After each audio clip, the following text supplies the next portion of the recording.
From the farm to your table, tunay na sarap. Yo mga higala, good morning. So nagbilang tayo ng mga natanim natin na mulberries. Yung iba nagabunga na.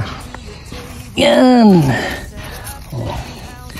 So harvest na rin. Pero konti lang naman. So, pang tikim-tikim lang. Tamis na. Ito medyo maasim.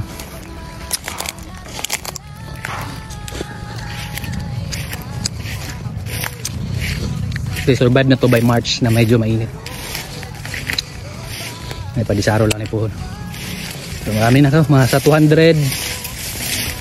May palitan lang tayo na mapuno, mga 25 din na puno. So konting linis lang to. Yan na sila.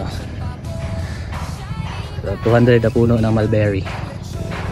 Puhon, masi summer, makapiking na. Mga pabo, sisiyo, pinainitan kasi may mga sipon. Kailangan nila ng vitamin C. Yung iba. Ito yung iba na mga pabo. So dito lang naki-range tayo. So, dito naman yung ibang mga pabo, yung mga breeder size. So ganoon pa rin. Ito yung diskarte natin sa pabo and mulberry farming. Ito doon yung ibang pabo.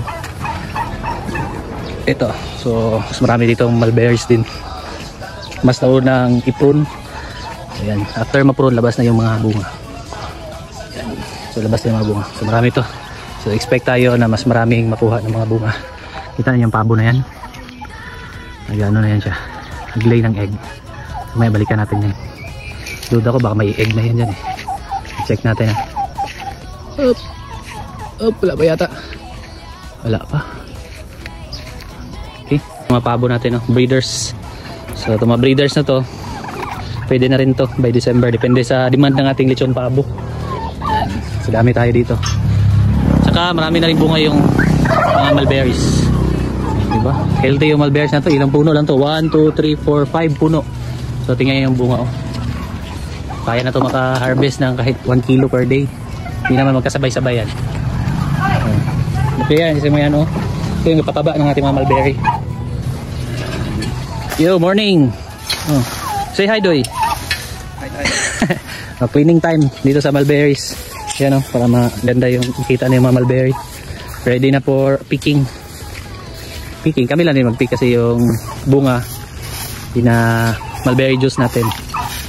Yan, hindi siya ganun kaganda tingnan, basta kalbo. Pero expect ka nyan next week, yan, labas na yung mga bunga niya. Yan yung mga pabo natin tagalinis. Sila nagalinis dito. Ano yan, mulberry at saka pabo farming. Ito, may green oh, dami ng greens. Labas na din yung bunga niyan. Ito mga nauna. Yan. Tik tik tik tik tik. Yan yung diskarte sa pabo at saka mulberry farming. Good morning.